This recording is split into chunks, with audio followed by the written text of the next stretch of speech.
नमस्कार, मैं आकाश भारती स्वागत करता हूं हमारे चैनल आकाश टॉक्स पॉलिटिक्स में।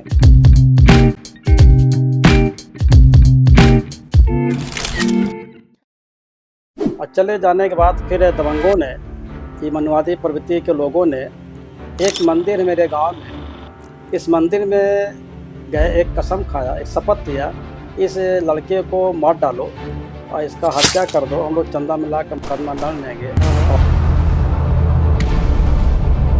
अपर कास्ट को थे तो मेरे यहाँ पानी कैसे पिए बड़ी समस्या थी। क्या ब्राह्मण समाज द्वारा आपको तंग किया गया? उस वाक्य के बारे में बताया गया है कि आप पर 11 ब्राह्मणों ने आपको जान से मारने की धमकी दी थी, तो सीखने को मिलेगा। दुनिया का पहला आदमी हो, देश का पहला, जो बहन जी मेरी बात मान जाए पीएम बनती। मुझे बहन जी कहा मैं तुझको राज्यपाल बनाना चाहती हूँ।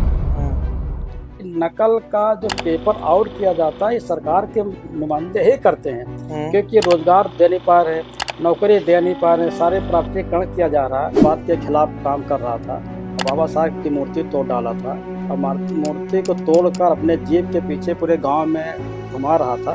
यहाँ के अनुसूचित जात समाज के लोग बड़े दुखी थे जी। अध्ययन करने के बाद मेरा दिमाग खुला, मेरा ब्राह्मणवाद खत्म हो गया, मनवाद खत्म हो गया, जात पात खत्म हो गए। मैं बाबा साहब पढ़ने लगा और पढ़ने के बाद फिर मैं इसके बाद बहुजन समाज पार्टी का स्थापना हुई। तो स्थापना बहुजन समाज पार्टी के बाद मैं फिर 5-6 साल दरी बिछाता रहा। दरी बिछाते बिछाते मेरे कुछ एक ऐसा हुआ कि छोटा सा एक पद दिया गया। तो एक मुझे याद है, अपना दल का एक मंत्री था, राज मंत्री था, मुस्लिम भाई थे। तो ये बहन जी के मंच पर जूता पैर के ऊपर चढ़ रहे थे, तो मैंने इनको मना किया था। उनका भाई जूता पैर के साथ चढ़ोगे चेड़ी, लेकिन मंच पर के तो सफ़ेद कपड़े बिछे हैं, इसमें जूते का मिट्टी लग जाएगा। कैबिनेट सेक्रेटरी शशांक शेखर जी हुआ करते थे, संभवतः इन्होंने शिकायत करी होगी। तो बहन जी ने शशांक शेखर को बुला कहा कि भाई क्या बात है। तो कुछ कहा, कहने के बाद उनका बहन जी पहले इनसे पूछ लीजिए, इनके एक दिन के जो दारू पीते हैं इनकी 6,000 रुपये कीमत है, और मेरा एक दिन का खाना 14 रुपया 15 रुपया होगा। 1995 में गेस्ट हाउस कांड ने बसपा और सपा के रिश्तों का गहरा असर डाला। जब 2019 में सपा बसपा का गठबंधन हुआ तो पुराने विवादों पर आप कैसे देखते हैं? नेता 1000 छटे छटाए गुंडों को लेकर सुश्री बहनमावती जी को जानलेवा हमला करे, ऐसा हमला करने वाले को कमलाकांत गौतम कभी भी सम्मान नहीं करेगा। आप चाहे मुझे फांसी दे दीजिए, चाहे मुझे आप FIR करा दीजिए, चाहे जो करा दीजिए, लेकिन मैं सम्मान नहीं करूँगा। अनिल जी हैं, तमाम इनके सारे प्रश्न इनके हैं, तो इनको खतरा क्या है, इनको खुश। तो ये अयोध्या वगैरह हार गई, क्या इसका रीज़न रहा आपके हिसाब से देखा जाए तो? जो देखिए ऐसा है, जो अयोध्या का जिसको EMP का जिसको BJP ने टिकट दिया है, वही तो बोला था कि 400 आएगा मैं संविधान बदल दूंगा। कि एक नेत्री बोली कि 2014 में देश स्वतंत्र हुआ, और मैं क्वेश्चन करना चाहूँगा आपके माध्यम से कि 2014 में अगर स्वतंत्र देश मानता है और इसी को BJP टिकट देती है।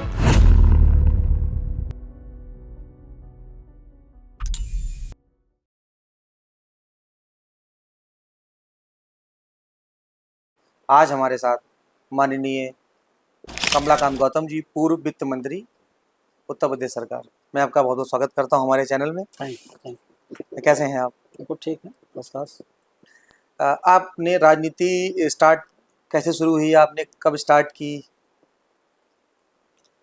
देखिए, मैं कोई राजनीतिक व्यक्ति हूँ नहीं जी। मेरे जीवन में सर्वप्रथम जब मैं हाई स्कूल पास कर रहा था जी। तो मेरे बगल में श्री ललित सिंह या पेरियार ललित सिंह यादव जी आके बस गए, जो इन्होंने सच्ची रामायण की चाबी का हिंदी रूपांतर किया था।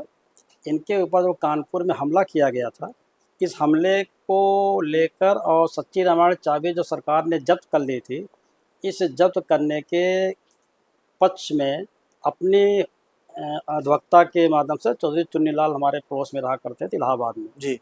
चौधरी चुन्नीलाल बाद में ये राज्यसभा हुए, कमीशन मेंबर हुए। इनका बेटा आजकल जज है हाई कोर्ट का। तो इनके पहले RPI के प्रदेश महासचिव हुआ करते थे चौधरी चुन्नीलाल साहब जी। हमारा मकान का मकान लगा हुआ है। ललित सिंह यादव जी, मैं पक्का ब्राह्मणवादी आदमी हूँ, मनुवादी आदमी हूँ, परंतु ललित सिंह यादव की पुस्तक को जब मुझे दिया, पढ़ने के बाद मेरे प्रवर्तन हुआ। और प्रवर्तन होने के बाद फिर मेरे दिमाग में एक साथी ने बहुजन संगठक की चर्चा किया, तो मैं बहुजन संगठक का पेपर मानव काशीराम सारा द्वारा प्रकाशित मैंने इसको पढ़ा।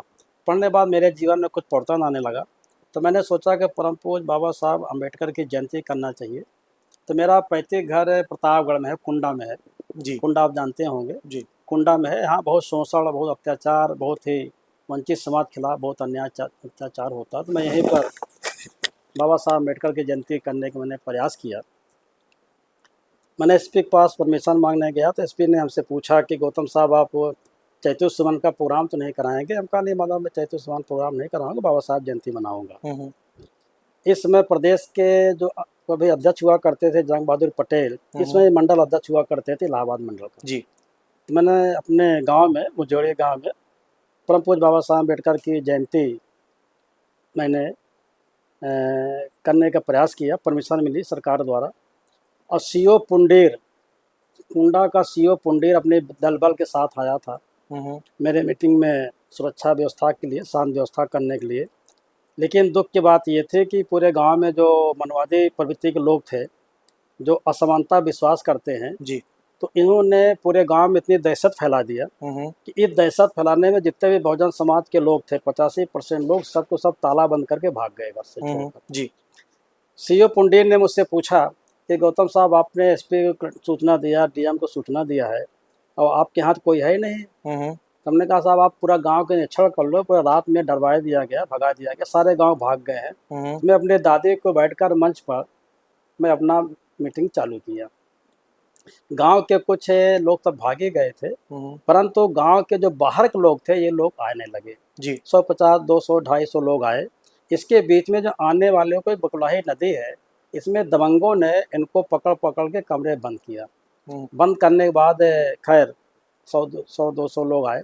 बाबा साहब जयंती 1.5-2 घंटा मनाया गया और मनाने के बाद भगदड़ मच गई। भगदड़ मचने के बाद सारे लोग चले गए और चले जाने के बाद फिर दबंगों ने, ये मनवादी प्रवृत्ति के लोगों ने, एक मंदिर है मेरे गांव में, इस मंदिर में गए, एक कसम खाया, एक शपथ लिया, इस लड़के को मार डालो और इसका हत्या कर दो, हम लोग चंदा मिला कर मुकदमा लड़ लेंगे और अगर लड़का ये ज़्यादा ज्ञान अगर प्राप्त कर लेगा तो हम लोग को दिक्कत पैदा हो जाएगी। तो मेरे मकान पे, जो मेरा कच्चा मकान था जी, तो दूसरे दिन मेरे मकान पर धावा बोला। सुबह के समय था, 9:30 बजे का समय रहा होगा जी। मुझे धावा बोला, मेरे कपड़े का तोड़ा, माँ बहन के गालियाँ, जात सूचक तमाम गालियाँ वालियाँ देने लगे। अच्छा, इसी के पहले क्या था, क्योंकि सीओ पुंडेर ने कहा था गौतम साहब आपके गांव में जो बाबा साहब जयंती कर रहे हैं ये अशांति हो, इसलिए आपको इलाहाबाद चला जाना चाहिए। हम कहा नहीं मनोहर, मैं इलाहाबाद तो नहीं जाऊंगा, मैं 1-2 दिन यहाँ रहूँगा। कहने आपके लिए खतरा, जान खतरा है। हमने कहा मैंने जान खतरा अगर होता तो बाबा साहब जयंती न मनाता। तो इन्होंने 2 कांस्टेबल मेरे यहाँ रोक दिया, बंदूकधारी रोक दिया जी। लेकिन दुख की बात ये है, आज बता रहा हूँ, दुख की बात ये कि जातिवाद व्यवस्था के द्वारा मैं अनुसूचित जाति से ताल्लुक रखता था, तो ये दोनों अपर कास्ट के थे, तो मेरे यहाँ पानी कैसे पिए बड़ी समस्या थी। तो पानी पीने इसी के यहाँ गए जो मेरी हत्या करने का सोच रहा था। खैर किसी तरह से मीटिंग हुई, तो 2 दिन में रहा, तो तीसरे दिन फिर इलाहाबाद चला आया।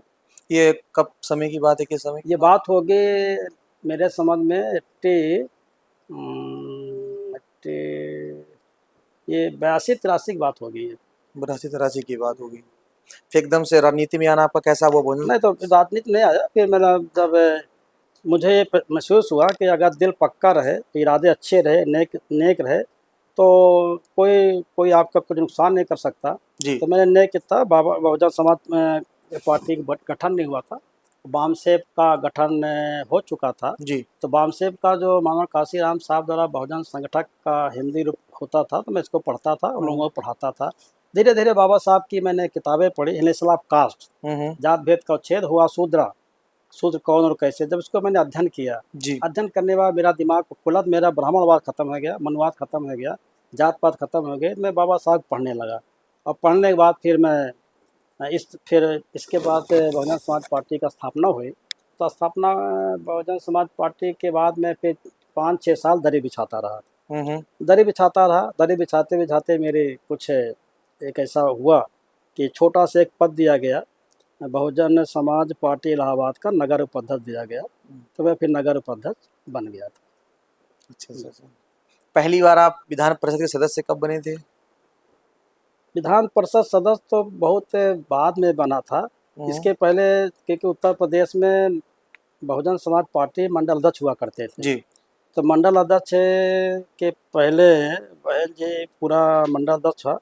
एक बार बहन जी मुझे दिल्ली बुलाई और दिल्ली बुलाकर पूरा उत्तर प्रदेश का मंडल अध्यक्ष समाप्त कर दिया और समाप्त होने के बाद सुश्री बहन मातृ जी ने मुझे कोऑर्डिनेटर बना दिया। पहला उत्तर प्रदेश में पहला कोऑर्डिनेटर बना। मुझे नहीं पता था कोऑर्डिनेटर मतलब क्या होता है क्योंकि मंडल अध्यक्ष हुआ करते थे। जी। एक कमिश्नरी में एक मंडल अध्यक्ष होता है, 5-5 6-6 जिले होते थे। जी जी। तो खैर मैं फिर इसके बाद सुश्री बहन मावती जी मुझे SC/ST कमीशन का सदस्य बनाया। इसमें श्री राम अरुण जी चेयरमैन थे। इन्हीं के बेटा आजकल समाज कल्याण मंत्री है, असीम अरुण जी। हाँ, इनका बेटा समाज कल्याण मंत्री है आजकल। तो ये श्री राम अरुण जी इस समय चेयरमैन थे। तो मुझे इसमें 4-5 मेंबर हुआ करते थे। इसमें बड़ी पावर हुआ करती थी, शोषण के खिलाफ बड़ी पावर हुआ करती थी। तो मैंने कमीशन में ज्वाइन किया और ज्वाइन करने के बाद इसके कुछ ऐसे घटनाएं हुए कि मैंने अन्याय शोषण को ख़त्म करने के लिए मैं कोशिश करने लगा। बाद मुझे इस्तीफा देना पड़ा। इस्तीफा देने बाद बहन जी ने मुझे चिरई गांव लगा दिया। तो चिरई गांव में एक यहाँ पर थोड़ा शोषण था। चिरई गांव ये कहाँ पड़ता है? चिरई गांव बनारस पड़ता है। बनारस में। चिरई उपचुनाव था। बहन जी ने मुझे यहाँ लगाया और लगाने के बाद कहा देखो भाई तुमको जिताना है।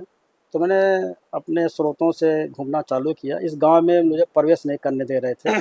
कारण ये था क्योंकि एक जो प्रत्याशी था ये अम्बेडकरवाद के खिलाफ काम कर रहा था और बाबा साहब की मूर्ति तोड़ डाला था और मूर्ति को तोड़कर अपने जीप के पीछे पूरे गांव में घुमा रहा था।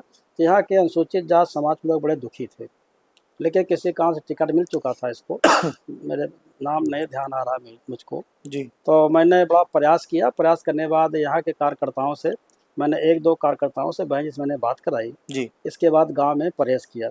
और प्रवेश करने के बाद फिर मैं बहन जी बताया था कि बहन जी मैं जीत जाऊंगा और इतने वोटर से जीतूंगा। तो संजोग से अच्छा हुआ, रिजल्ट अच्छा आया, मैं चुनाव जीत गया।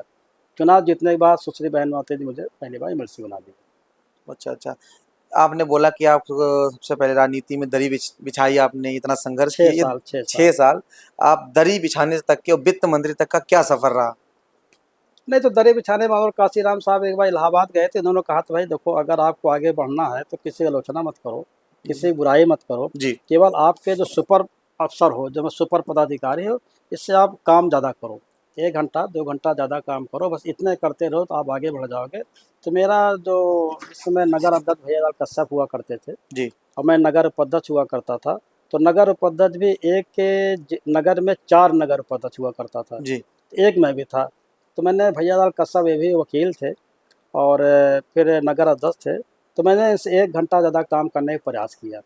1 घंटा सुबह और 1 घंटा शाम प्रत्येक दिन मैं एक्स्ट्रा काम करता था। स्वाभाविक है जब आदमी जब काम करता है तो इसका थोड़ा प्रचार होता है, इज्जत सम्मान करते हैं। एक बार हुआ कि परम पूज्य बाबा साहब अम्बेडकर की जयंती थी तो नगर उपाध्यक्षों के 6 चौराहे दिए गए थे वॉल राइटिंग करने के लिए जी। 10 दिन समय था। तो मैंने मानो काशीराम साहब के वचन को देखा भाई कि अगर हमको 1 घंटा सुबह 1 घंटा शाम को काम करना है तो मैंने अपने काम को जो 10 दिन काम था मैंने 3 दिन में पूरा कर लिया। अब 3 दिन पूरा करने के बाद मेरे पास जो 7 दिन बचा जी, फिर दूसरे विधानसभा को जो जिम्मेदारी मिली थी दूसरे इलाके, मैंने कहा भाई तुम्हारे यहाँ भी हुआ नहीं है, कहो तो मैं तुमको मदद कर दूँ। तो मैं इनके यहाँ जाने लगा, 4-6 विधानसभा में गया।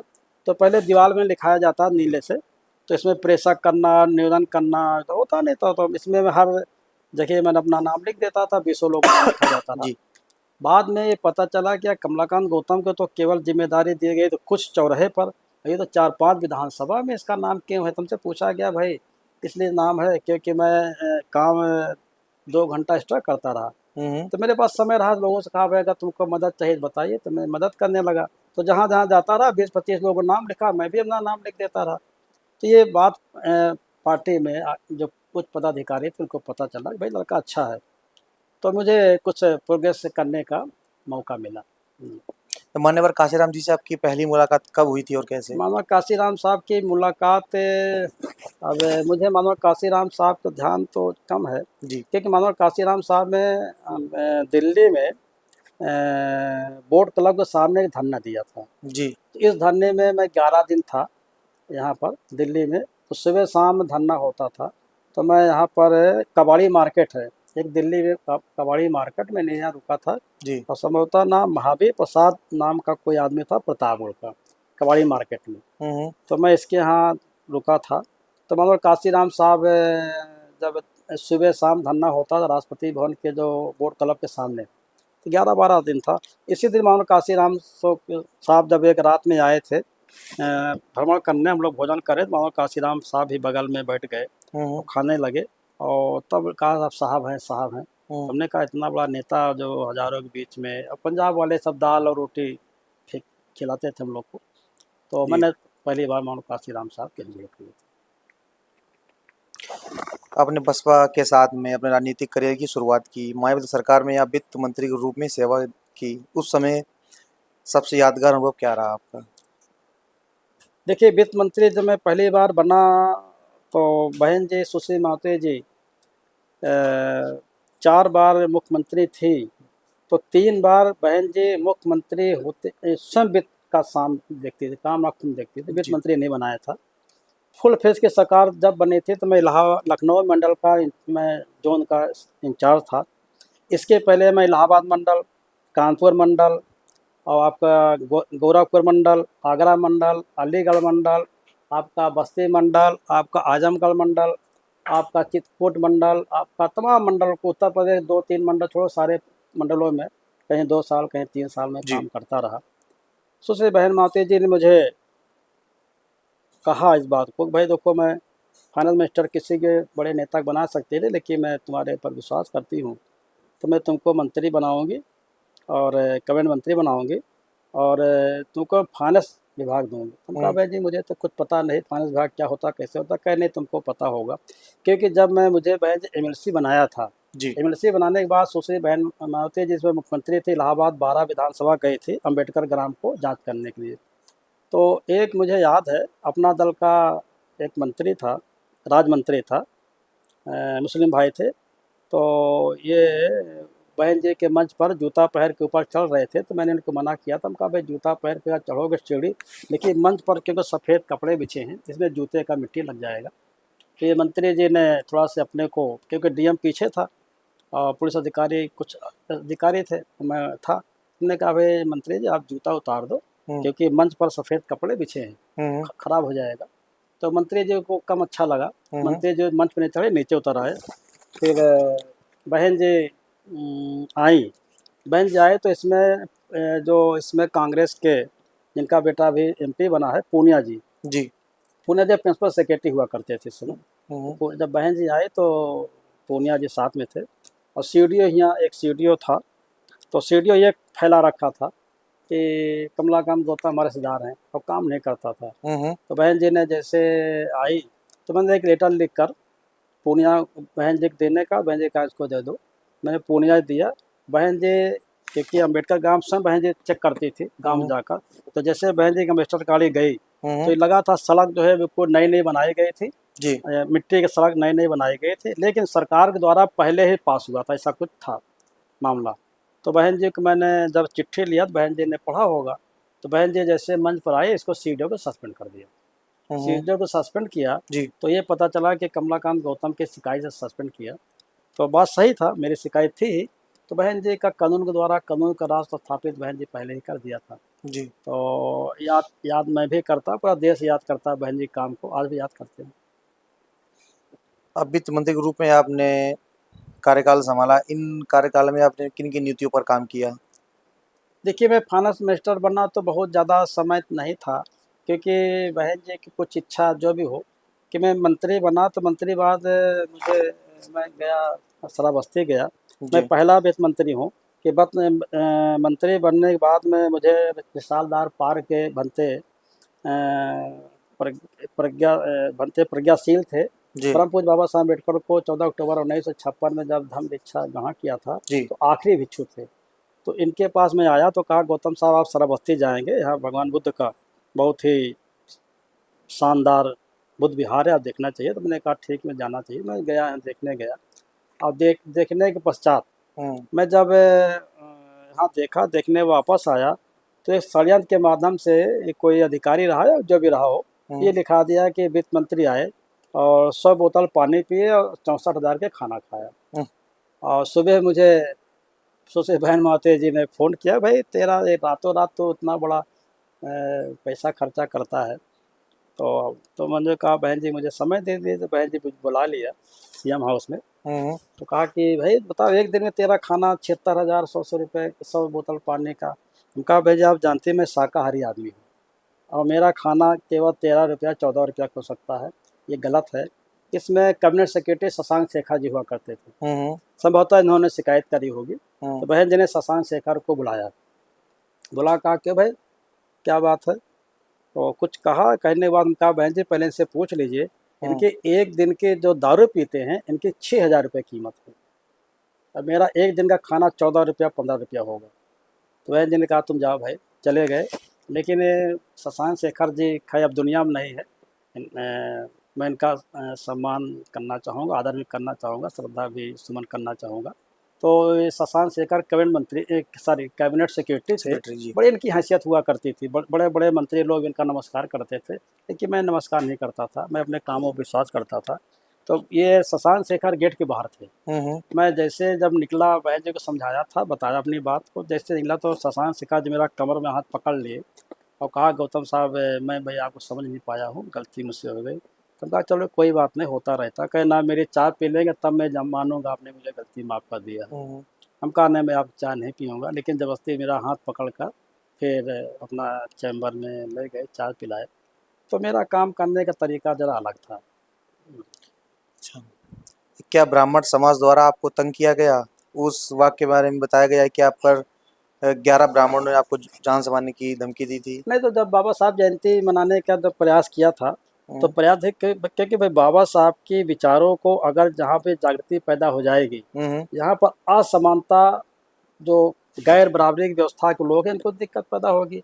क्योंकि ऐसी वर्ण व्यवस्था बनाई गई है, इसमें चार समाज को बांटा गया, ब्राह्मण क्षत्रिय वैश्य शूद्र, इसके 6,647 में विभाजित किया गया है। तो जो गैर बराबरी की जो व्यवस्था है पहले थी, आज भी है।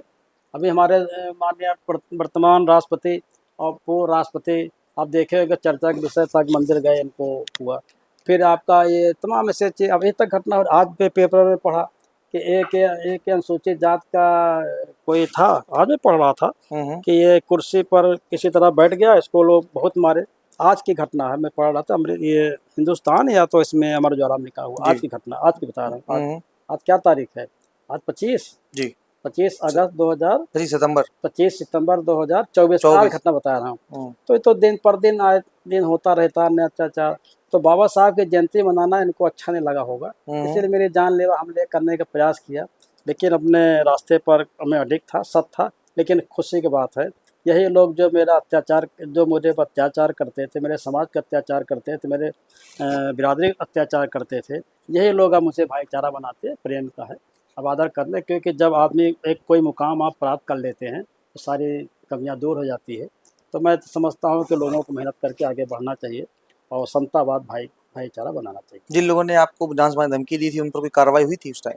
नहीं, तो जान मारने की धमकी दी तो मैंने कुछ कार्रवाई किया ही नहीं, हमने कहा रहने दो, क्योंकि उन्होंने चैलेंज दिया था मार डालो। तब जब मुझे कुछ मेरे मकान में ईटा मतलब चला, फरसा बल्लम का कपड़ा तोड़े, मुझे धक्का फक्का दिया हुआ था। मेरे थोड़ा सा स्पाइन में थोड़ा सा चोट भी हल्की लग गई थी। मैं 13-14 साल बेल्ट बांधा था। लेकिन हमने कहा मैं कुछ FIR नहीं करूँगा, मैं अपने बल पर ही काम करूँगा। काम करता गया, फिर सब ठीक हो गया। FIR क्यों नहीं किया आपने? FIR इसलिए नहीं किया क्योंकि मैं जानता कि मैं FIR करके चला जाऊँगा इलाहाबाद और ये गाँव को तंग कर देंगे, हमारे लोगों को तंग कर देंगे, तो मैं FIR नहीं किया। तो आपने अपने लोगों की वजह से FIR नहीं की? हाँ, भाई मैं अगर चला जाता तो मैं तो इलाहाबाद चला जाता, मेरा गुरुद्वारा इलाहाबाद पापा बनवा चुके, तो मैं इलाहाबाद आ जाता। क्योंकि CO कह रहा था साहब आप इलाहाबाद चले जाइए, तो मैं अपने गांव में था। लेकिन हमने कहा मैं चला जाऊंगा तो इन गरीबों को बेचारा कौन ध्यान करेगा, उनको मारेंगे पीटेंगे। तो हमने कहा रहने दो, फिर मैं देखूंगा। देखिए धीरे धीरे सब ठीक हो गया था। बहुजन समाज के उत्थान के लिए आपने किन प्रमुख कदमों का महत्वपूर्ण माना है और आज के समय पर बहुजन समाज की सबसे बड़ी चुनौतियां क्या हैं? फिर बताइए जरा क्या बोल रहे? बहुजन समाज के उत्थानों के लिए आपने किन प्रमुख कदमों को सबसे महत्वपूर्ण माना है और आज के समय में बहुजन समाज की सबसे बड़ी चुनौतियां क्या हैं? देखिए, बहुजन समाज पार्टी मानव काशीराम साहब ने जब सरकार बनी थी, मानव काशीराम साहब 1,08,000 को सफाई कर्मियों की भर्ती करने के प्रयास किया और सफल हुए। जो हमारे बैक लॉग खोला गया, बैक लॉग खोल के 1,08,000 लोगों की भर्ती किया गया, बहुत जल्दी भर्ती किया गया। आज भी जो 12-14 हज़ार जो मिलता था, आज उनको मुझे मालूम है कि 40-50 हज़ार रुपया तनख्वाह मिल रही है। बहुजन समाज पार्टी गैर बराबरी की व्यवस्था को चाहती थी कि भाई बहुजन समाज समता, स्वतंत्रता, बंधुता, न्याय की बात करती है, भाईचारा की बात करती है। तो बहुजन समाज पार्टी जब मानव काशीराम साहब ने स्थापना किया था, तो स्थापना करने के बाद वही था कि जिनका हक अधिकार छीना गया है, इनको वंचितों को इनको हक अधिकार देना चाहिए, इनकी भागीदारी करना चाहिए, इनको सुनिश्चित करना चाहिए। तो बहुजन समाज पार्टी का जो काम बहुत अच्छा था, सुश्री बहन मावती जी ने एक रिकॉर्ड कायम किया था, कानून के द्वारा कानून का राज। बहन जी का ये आज इस कानून के द्वारा कानून का राज आज जितने भी मुख्यमंत्री आज इनके बाद बनाए आज तक कर नहीं पाया। बहन जी का कोई बहन जी के काम के नकल नहीं कर पाया आज तक।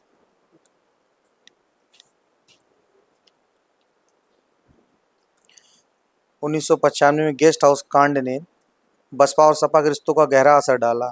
जब 2019 में सपा बसपा का गठबंधन हुआ तो पुराने विवादों पर आप कैसे देखते हैं? ये घटना खैर बहुत दुखद थी, क्योंकि मैं जब दल के नेता बन गया था जी। तो दल के नेता बन गया था, इसमें माननीय हमारे इसमें दुनिया में तो नहीं है, माननीय मुलायम सिंह यादव जी सीएम थे।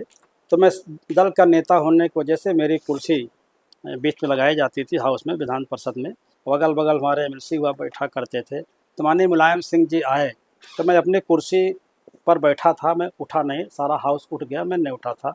तो माननीय मुलायम सिंह जी ने मेरे ऊपर 3-4 मिनट अपना भाषण दिए और ये कहा कि भाई कि बहुजन समाज पार्टी के नेता सम्मान करना नहीं जानते, पढ़े लिखे कम होंगे।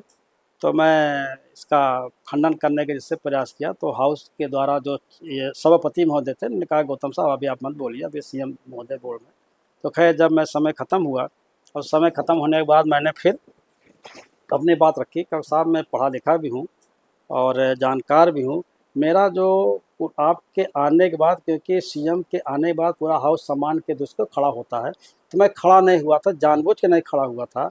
तो मैंने कहा जानबूझ इसलिए खड़ा हुआ था, जो नेता 1000 छटे छटाए गुंडों को लेकर सुश्री बहन मावती जी को जानलेवा हमला करे, ऐसा हमला करने वाले को कमलाकांत गौतम कभी भी सम्मान नहीं करेगा।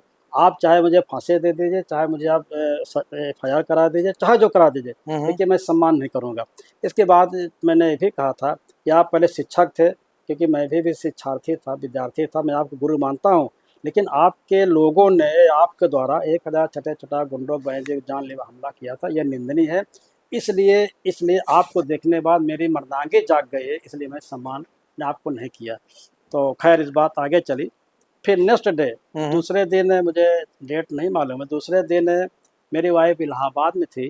तो एक दबंग इसमें दुनिया में इसका तो काउंटर हो चुका है। एक दबंग ने मेरे वाइफ को फ़ोन किया किसी माध्यम से कि भाई कमलाकांत गौतम से कह दो कि आधी बाडें फाफा मऊ के पुल इधर रहेगी, आधी बाडें इसकी इधर रहेगी। धमकी दी गई थी आपको? धमकी दी गई, मेरे वाइफ को धमकी दी गई। नेक्स्ट डे जब मैं माननीय मुलायम सिंह के बात में हाउस में रखी थी, तो मेरी वाइफ को धमकी दी गई। तो मेरे जो हाउस जाना तो मेरी वाइफ ने मुझे लैंड फ़ोन, मैं इसमें था, दल के नेता था, बहुजन समाज पार्टी दल के नेता था, विधान परिषद का लाप्लास रहता था। मेरी वाइफ ने फ़ोन किया, लगभग 10 बजे फ़ोन किया होगा, रोने लगे। वो क्या बात है, बताने लगे कि फ़ोन आया हुआ कि आपको मत डाला जाएगा और आधी बार इधर फेंकी जाएगी, आधी बार इधर फेंकी जाएगी, ये बहुत बढ़ गया है। तो हमने कहा अच्छा रहने दो, मैं हाउस जाता हूँ, 10-20 मिनट में हाउस पहुँच जाऊँगा, मैं बात रखूँगा। मैं जैसे हाउस पहुँचा, हाउस पहुँचने के बाद जैसे हाउस हुआ, तो हाउस में मैं तुरंत खड़ा हुआ, तो स्पीकर महोदय ने कहा गौतम साहब आपका जब समय आएगा तब आप बोलेंगे। हम कहा नहीं साहब पहले सुन तो लीजिए मेरी बात। तो कहा नहीं आप अपने समय बोलेंगे। मैंने कहा नहीं मेरी बात सुन लीजिए। तो हमने कहा साहब मेरा आप इसलिए सुन लीजिए क्योंकि आज मैं चाहता हूँ कि मेरा शोक सभा कर लिया जाए। तो कहा क्या कहा आपने, क्या बोल रहे हैं आप? हमने कहा मेरी शोक सभा कर लिया जाए, मैं चाहता हूँ मेरे जिंदे मेरी शोक सभा कर लिया जाए। तो पूरे हाउस ने कहा गौतम साहब क्या बात है? तो मैंने कहा कि कल की बात है, गत दिन में जी मैंने माननीय मुलायम सिंह के साथ ये जो बात मैंने कही थी, इसी के एवज मेरी जान लेने के लिए मेरी वाइफ को धमकी दी गई है। और ये फिर हाउस के द्वारा कार्रवाई हुई और तुरंत ये सिविल लाइन थाने में सूचना दी गई। इलावा पुलिस चले गए और फिर रपट भी दर्ज हुई थी, मेरे ध्यान में हुआ रपट दर्ज हुई। और इसके बाद फिर घटना मुझे ध्यान कम है, रपट दर्ज हो गई थी, लेकिन फिर कोई मेरी हत्या नहीं कर सकता, ना मेरी आज भी हत्या कर सकते हैं, क्योंकि हत्या नहीं कर सकता, क्योंकि मैं कोई गलत काम करता ही नहीं। मैं सत्य की लड़ाई लड़ने के लिए आज भी तैयार रहता हूँ, कल भी तैयार रहूँगा, और जब तक जिंदा रहूँगा तब तक तैयार रहूँगा। बिल्कुल बिल्कुल। वक्फ बोर्ड और उनके कार्यों पर आपकी राय क्या है? ये वर्तमान तात्कालीन विषय है। तात्कालिक में सरकार, देखिए सरकार तो चाहती है कि जो नया कानून बनाकर अपने लोगों को इस ज़मीन पर कब्जा कराने की इनकी व्यवस्था है, और कोई व्यवस्था नहीं है। इसको लोग काफ़ी आलोचना हुई है। मुझे पता चला है कि ये एक समिति बना दी गई है, हाउस में, संसद में समिति बना दी गई है, और सारे लोगों ने इसका विरोध किया है। अब ये जो सरकार चाहती है तो इनकी मंशा पूरी नहीं होगी, ऐसा मुझे लगता है। ये वक्फ बोर्ड क्या है, थोड़ा उसको ये बताइए। जो भूमि होती थी, जैसे आप कहें कि कोई नजूल होता है, कोई सरकार की ग्राम सभा की ज़मीन होती है, जी। और कोई मुस्लिम समाज की जो ट्रस्ट हैं, या मुस्लिम समाज का जो धार्मिक स्थल है, इसमें कुछ ज़मीनें हैं जो केवल ये अपने ही समाज के लिए, अपने पाठशाला के लिए, अपने शिक्षा के लिए, अपने धर्म के उपयोग किया जाता है। तो इनको एक पट्टे के रूप में किसी तरह दिया जाता है, कोई 10 साल, कोई 50 साल, कोई 99 साल दिए जाते हैं। तो ये बहुत, क्योंकि भूमि का कई प्रकार होते हैं, हर प्रकार का अलग अलग भूमि के प्रकार होते हैं। तो इसी भूमि के इनके नाम केवल जो ट्रस्ट भूमि का जो चेयरमैन होता है, इसकी कोई ज़मीन का किसी को पट्टा देना हुआ, किसी को हस्तांतरण करना हुआ, किसी को ट्रांसफ़र करना होता है, तो ये ट्रस्ट का जो चेयरमैन होता है अपनी समिति को बुलाकर इसको किया जाता है। जी। सरकार ये चाहती है कि इसमें कुछ फेरबदल करना चाहती है, तो फेरबदल का विरोध हुआ है, बड़े पैमाने विरोध हुआ है। लोकसभा दिल्ली में इसका विरोध हुआ है। तो एक समिति बना के, मुझे मालूम है कि जहाँ तक ध्यान है कि एक दिन के मुख्यमंत्री पाल जी कोई थे, एक दिन के मुख्यमंत्री हुए थे, माननीय श्री चंद्रिका पाल जी हैं क्या, संभवतः नाम। इन्हीं के समिति में एक समिति बनाई गई, इनको सुपुर्द किया गया है कि भाई आपके जो जनता का विरोध है, या हाउस में जो विरोध है, या आम जन का विरोध है, इसको आप ठीक करिए। अभी ये नियम इसको समिति बनाकर कार्रवाई हो रही है। वर्तमान सरकार प्रेस पर नियंत्रण की नीतियों पर आपके क्या विचार हैं? आपको क्या लगता है कि आज प्रेस की आज़ादी खतरे पर है? प्रेस का, जी। देखिए प्रेस की आज़ादी खतरे तो मुझे नहीं लगता, क्योंकि प्रेस में जो है गोदी मीडिया है। भाई प्रेस तो खुद गोदी मीडिया, इसको खतरा क्यों होगा? ये तो खुश है, इसको क्यों खतरा होगा? खतरा तो इसको होगा जो सरकार के गलत नीतियों का विरोध करता है, इसको खतरा होगा। भाई आजकल तो अडानी अंबानी जी हैं, तमाम इनके सारे प्रेस तो इनके हैं, तो इनको खतरा क्या है? इनके खुश, बड़े रंगे खुश है। कोई जो है सरकार के विरुद्ध आप बोल दीजिए तो आप जो बोलेगा इसको दुख होगा। ये मीडिया क्यों दुख होता? मीडिया तो खुश हो, इसमें खुश है को, खुश है मीडिया। मीडिया खुश है, क्योंकि भाई गोदी मीडिया है, जो सरकार चाहते हैं बोलते हैं, तो ये तो खुश है मीडिया। आजकल तो प्रेस वालों को बड़ी खुशी है। मेरे व्यक्तिगत बयान मेरा अगर जानना चाहें, प्रेस बहुत खुश है। भारत में बढ़ रहे बलात्कारों पे क्या है, ये दिन पे दिन बढ़ता जा रहा है, सरकार इस पर नियंत्रण क्यों नहीं कर पा रही है? देखिए सरकार को नियंत्रण करना भी चाहिए, क्योंकि इन्होंने बेटी पढ़ाओ बेटी बचाओ की जो धारणा बनाई है। अब मैं एक उदाहरण बता दूं, ये मणिपुर है। मणिपुर में लगभग 1.5 साल से आग बरस रहे हैं, बहन बेटियों को नंगे किया गया, निवस्त किया गया है, इनके साथ दुराचार किया गया है। ये दुराचार करने वाला का पति स्वयं देश की रक्षा कारगिल में काम किया था, लेकिन हमारे देश के हमारे जो 56 इंच के सीने के जो हमारे बड़े शेर खां हैं, लेकिन आज तक यहाँ पर भी गए नहीं। देश के सारे लोग मांग करेंगे साहब पीएम को आना चाहिए, लेकिन ये जो हमारे 56 इंच के शेर हैं ये गए नहीं। ये बड़ा दुख की बात है। मेरी अपील होगी माननीय प्रधानमंत्री जी से कि यहाँ भी लें, क्योंकि यहाँ तो बेटियों को निवस्त करके दुराचार किया गया, और दुराचार करके इनको सड़क पर घुमाया गया। अभी बड़ी आज भी हालत है, वर्तमान में हालत है। तो मैं तो आपके चैनल के माध्यम से, जो भी मीडिया के माध्यम से मैं अपील करूँगा माननीय प्रधानमंत्री जी से, यहाँ पर जाना चाहिए और जाकर इसको शांत कराना चाहिए, आश्वासन देना चाहिए, और इनको लाज इज्जत को बचाना चाहिए। क्यों नहीं गए, एक पूरा देश का प्रश्न है, क्यों नहीं प्रश्न जा है। रहे हैं? जाना चाहिए। हाल ही में आपने देखा होगा नीट में कई बार पेपर लीक होने की नहीं तो बताई गई है। देखो, इस सरकार के द्वारा, देखिए सरकार का जो प्रशासन है, मैं तो समझता हूँ कि नकल का जो पेपर आउट किया जाता है, ये सरकार के नुमाइंदे ही करते हैं, हम्म, क्योंकि रोजगार दे नहीं पा रहे, नौकरी दे नहीं पा रहे, सारे प्राइवेटीकरण किया जा रहा है। तो कारण होता है कि एक बात, विज्ञापन छपते हैं, तमाम धन आते हैं, जी। फिर परीक्षा होते होते 1.5 साल गुजर जाता है, हम्म, इंटरव्यू होते 2 साल गुजर जाता है, और 2 साल गुजर जाने के पहले पहले आप नकल का आउट करा दीजिए, पेपर आउट करा दीजिए। पेपर आउट कराने के बाद फिर जांच होती है, फिर समिति बैठती है, फिर हाई कोर्ट जाता है, फिर सुप्रीम कोर्ट जाता है, फिर स्ट्राइक होती है, बवाल मचता है, तो ये अपने आप ठंडे बस्ता में चला जाता है। तो आराम से सरकार तो कहती है साहब मैंने 1 लाख निकाला, 2 लाख निकाला, 50,000 निकाला, ये हम्म, निकालते हैं, ये नहीं सरकार बताती कि मैंने अपॉइंटमेंट कितना दिया, हम्म, ये नहीं बताती। ये हम्म, बताती है मैंने इतना वैकेंसी निकाला। 69,000 क्या मामला है? हम्म, 69,000 परम पूज्य बाबा साहब अम्बेडकर ने हम्म, इन जिनका प्रतिनिधित्व कम है, इनके लिए भागीदारी सुनिश्चित किया है। भाई सामाजिक स्तर पर भागीदारी सामाजिक और हम्म, शैक्षिक, हम्म, जो वंचित समाज है, जिनको शिक्षा छीना गया है, हम्म, जिनके समाज में सम्मान छीना गया है, समाज में बराबर लाने के लिए आरक्षण की कुछ व्यवस्था करी गई है, भागीदारी व्यवस्था की गई है, हम्म, इनका रिप्रेजेंटेट करने की व्यवस्था की गई है। तो करने के पहले ही ये प्राइवेटीकरण कर दे रहे हैं। जब व्यक्तिगत प्राइवेटीकरण हो जाएगा तो इसमें आरक्षण लागू नहीं होगा। इनकी बड़ी अच्छी खासी इनकी चाल है, सरकार की चाल है। एक तो नकल के माध्यम से एग्जाम को टाल दो, और दूसरी चीज़ संस्था को प्राइवेटीकरण कर दो, जिसमें इसमें आरक्षण का नियम लागे ना, और ये नौकरी प्राप्त न हो, क्योंकि ये नौकरी प्राप्त नहीं करना चाहते, देना चाहते। कारण इसका है, हम्म, ये अपने जो कहते हैं दो हमारे, आपके मतलब अडानी अंबानी, और हम्म, 2 हमारे नेता हैं। तो पूरी प्राइवेटीकरण जो हो रहा, जो हमारे पीएम महोदय हैं, इनसे जानकारी मैं जानना चाहूँगा आपके माध्यम से, जी। कि भाई हमको बतावें इन्होंने क्या किया है।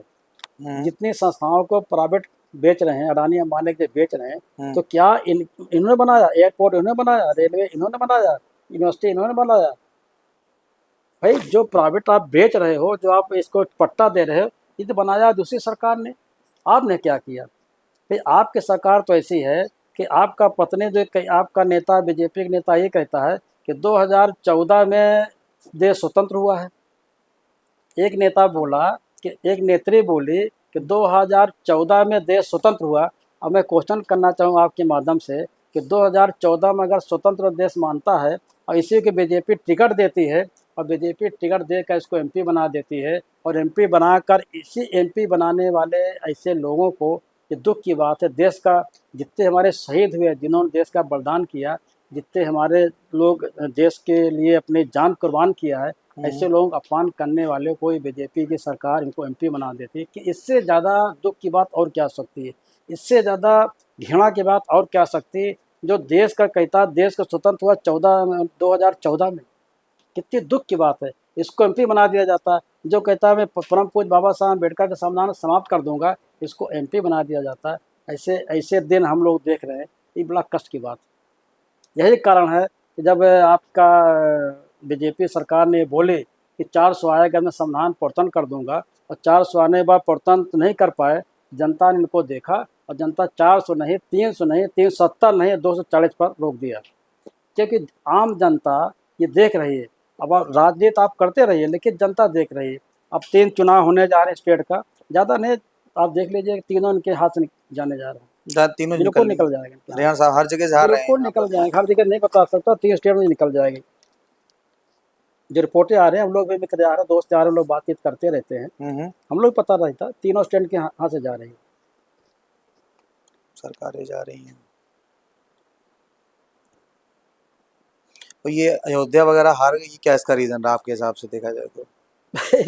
जो देखिए ऐसा है, जो अयोध्या का जिसको एमपी का जिसको बीजेपी ने टिकट दिया है, हम्म, वही तो बोला था कि हम्म, 400 आएगा, संविधान बदल दूंगा, हम्म, और इसको आपने टिकट दे दिया।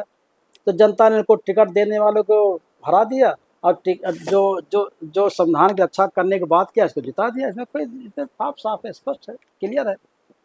अगर ये ना बोलते हम्म, 400 की 400 आएगा, जब संविधान बदल देंगे, हम्म, तो ये जीत जाता। मुझे ऐसे महसूस होता। ये बोल कर अपना सत्यानाश खुद कर दिया, लेकिन दुख की बात है कि बीजेपी का मैनेजमेंट को टिकट काट देना चाहिए था, लेकिन टिकट नहीं काटा और अपने अपने थू-थू करा लिया। अच्छा, आप तो खैर बसपा में रहे हैं, काफ़ी बड़े पद पर रहे हैं। ये बताइए, ये बसपा का ये डाउनफॉल क्यों स्टार्ट हुआ और कैसे स्टार्ट हो गया? देखिए, किसी भी पार्टी का जिस तरह से अब आपका मैं उदाहरण दिया ना, बीजेपी है, हम्म, तो बीजेपी आपका बढ़ रही थी, हम्म, धीरे धीरे धीरे धीरे धीरे बढ़ रही थी। बढ़ते समय जब आदमी अहम या अहंकार पैदा हो जाता है, जनता की बात कम सुनने लगता है, अपना ही मन की बात करने लगता है, तो जनता ये नफरत करने लगती है। आपके डर के मारा आपके जय जयकार कर सकता है, लेकिन जनता तो जनता, आम जनता होती है, जनता तो महान होती है। क्योंकि परम पूज्य बाबा साहब अम्बेडकर ने वोट देने का जो कहा है कि वोट वोट में होता है। जब आप बटन दबाने जाते हैं, मैं बटन दबाने जाता हूँ, जैसे मेरी पत्नी है, अगर मैं वोट देने गया तो मेरी पत्नी ये नहीं देख सकती कि मैं वोट कहाँ दिया, और मेरी पत्नी अगर वोट देगी तो मैं नहीं देख सकता वोट कहाँ दे रहे हैं। ये परम पूज्य बाबा साहब अम्बेडकर ने इतना गोपनीय रखा था। तो वोट देने की जो व्यवस्था बनाई गई है, इसी वोट देने की व्यवस्था जो बनाई गई, इसीलिए कहा कि जो आदमी बीजेपी की जय जयकार कर रहा है, 5 किलो राशन दे रहे, हम आपकी जय जयकार कर रहे हैं। भाई हम गरीब हैं, हमको हमको 80 करोड़ बताते हैं कि 80 करोड़ गरीब आपने बना दिया, 80 करोड़ का ने भोजन देना का, तो ठीक है कि जानते हैं कि मेरा तो पेट किसी तरह भरा जा रहा, मेरे बच्चों क्या होगा? बच्चों के पेट होगा शिक्षा से, बच्चों के पेट होगा नौकरी से, बच्चों के पेट होगा रोजगार से। तो आप अगर भीख दे देकर आप उनको पेट भर रहे हैं, तो बच्चा माँ बाप सोचता, तो यही जिसको आप 5 किलो राशन दे रहे हैं, वही कहता है कि मैं इसको बीजेपी सरकार हटाऊंगा, हमको 5 किलो राशन नहीं चाहिए, हमको नौकरी चाहिए, हमको सम्मान चाहिए, हमको शिक्षा चाहिए, हमको स्वास्थ्य चाहिए। यही 80 करोड़ जिसको आप 5 किलो राशन देते, यही आप खिलाने का प्रयास कर रहा है। ये बसपा सरकार में अहम कैसे आया? मतलब आप बोल रहे हैं कि अहम। नहीं, मैं बसपा का अहम नहीं बोला, मैं तो बीजेपी कहाँ बोला। अच्छा देखिए, जो मैं एक उदाहरण बता रहा हूँ, जब आदमी का उन्नत होती है, इसके भी कारण होते हैं, और जब व्यक्ति का अवनत होते है, इसके भी कारण होते हैं। अगर आपका भाई या आपका बेटा जी। अगर हाई स्कूल में 90% रिजल्ट लाता है हम्म, और 11 में आपके 80% आ जाए, और इंटर में आते आते ये 50% आ जाए, और बीए में आते आते अगर फेल हो जाए, तो आपको गार्जियन की जिम्मेदारी है कि देखे कि मेरा बच्चा जब इतना टॉप का बच्चा था, ये कैसे कमज़ोर होता जा रहा। अगर आप देखेंगे नहीं, बच्चा आपका बिल्कुल ख़राब हो जाएगा। तो आपकी जिम्मेदारी है, इसी तरह किसी भी पार्टी की जिम्मेदारी है, मुखिया की जिम्मेदारी है कि जब हम आगे बढ़ रहे थे, अब हमारा ब्रेक क्यों हुआ, ब्रेक का कारण क्या है। तो हर कार का कारण होता, अब कारण के जान लीजिए, निवारण हो जाएगा। चाहे बहुजन समाज पार्टी हो, चाहे बीजेपी हो, कोई भी पार्टी हो, जैसे जैसे किसी पार्टी हम है, हमारी पार्टी जिसका हम समर्थन करते हैं, अगर ये भी पार्टी का, तो इसका भी हालत यही होगा। तो आदमी को देखना चाहिए, व्यक्ति को देखना चाहिए कि लोक कल्याणकारी राज में आप ऐसा काम करना चाहिए, अहम ना पैदा करिए। आपको जनता की बात सुननी चाहिए, जनता से मिलना चाहिए, जनता की समस्या को उठाना चाहिए, और जब सरकार के विरुद्ध कोई नीति होती है, सड़क उतर कर आपको बात करना चाहिए। बहुजन समाज पार्टी का जो कारण है, बहुजन समाज पार्टी धीरे धीरे से उठी, बिल्कुल जमीन से उठी। बहुजन समाज पार्टी ने 4 साल सरकार बनी, 3 साल मिली जुली सरकार बनी, चौथी बार जब फुल फेस की सरकार बनी, फुल फेस की सरकार बनने के बाद 7 से 12 तक जो सरकार बनी थी, नंबर 1 की सरकार थी। लेकिन कुछ कारण थे, तो कम से कम हमारी राष्ट्रीय अध्यक्ष सुश्री बहन माता जी के सोचना चाहिए, विचार करना चाहिए क्या कारण। बहुत से कारण है भाई, बहुत से कारण से आपने बहुजन हिताय बहुजन सुखाय की बात थी, तो बहुजन समाज पार्टी ने बदलकर सर्वजन हिताय सर्वजन सुखाय कर दिया। तो बहन जी भाई नेता है, कुछ भी कर सकते। आपने इस समाज को आपने प्राथमिकता देना ज़्यादा चालू किया, जिस समाज को बहुजन समाज को तंग किया था, तो आपने सोचा कि इसको बढ़ावा मिले जाए, तो जैसे जिसको उसको बढ़ावा देते गए, ऐसे बहुजन समाज आपको नाराजगी प्रकट होने लगा, तमाम चीज़ें आपने नारा बदल दिया। भाई जब यहीं पर आपने कहा जिन समाज के द्वारा भाई जिससे संघर्ष होता है, इससे समझौता नहीं होता है। बिल्कुल। आपने जिससे संघर्ष था, मानो काशीराम साहब जिस वाद से, जिस विचारधारा, व्यक्ति नहीं खराब होता, इसके विचार खराब होते हैं। मैं व्यक्ति नहीं कहता, कोई ब्राह्मण क्षत्रिय वैश्य शूद्र कोई व्यक्ति खराब नहीं है, इसके द्वारा ये जो पक्षपात करता है या असमानता करता है, ये करता अपने धर्म पुस्तक में लिखी गई बातों को पक्ष लेता है। ये क्योंकि व्यवस्था बनाई गई है, शूद्रों को शिक्षा नहीं दी जाए, संपत्ति नहीं दी जाए, तो ये जो बात होती है, ये धर्म शास्त्रों में लिखा हुआ है। आप मनुस्मृति उठा लीजिए, आप पढ़ लीजिए, देख लीजिए, आप वेद उठा लीजिए, आप पढ़ लीजिए, क्लियर हो जाएगा आपको। तो जो ये करते हैं, कोई भी अनुसूचित जाति व्यक्ति को या दलित समाज के व्यक्ति को मंदिर में नहीं जाने दिया जाता, तो मंदिर में जाने वाला पुरोहित यही करता है जो धर्मशास्त्रों में लिखा हुआ है। इसकी गलती मैं समझता पुरोहित गलती नहीं है, पुरोहित वही करता है जो धर्मशास्त्रों में लिखा हुआ है, इसीलिए करता है। भाई शूद्रों को नहीं आना चाहिए, शूद्र आने से पवित्र हो जाएगा, अपवित्र हो जाएगा, इसकी गलती थोड़ी नहीं, पुरोहित कोई गलती नहीं। पुरोहित को जिस पुरोहित की जिस बात को पालन करता है इसकी गलती है, गलती कहाँ है? धर्मशास्त्रों में। इसीलिए परम पूज्य बाबा साहब अम्बेडकर ने संविधान का व्यवस्था कर दिया। इसीलिए कहा कि जिस दिन संविधान लागू हुआ था 1950 में, इसके पूर्व जितने भी धर्मशास्त्र की किताबें थी, धर्मशास्त्र के नियम थे, पूर्ववर्ती नियम सबको जीरो कर दिया है, लेकिन परंपराएं रिवाज अभी तक चल रही है।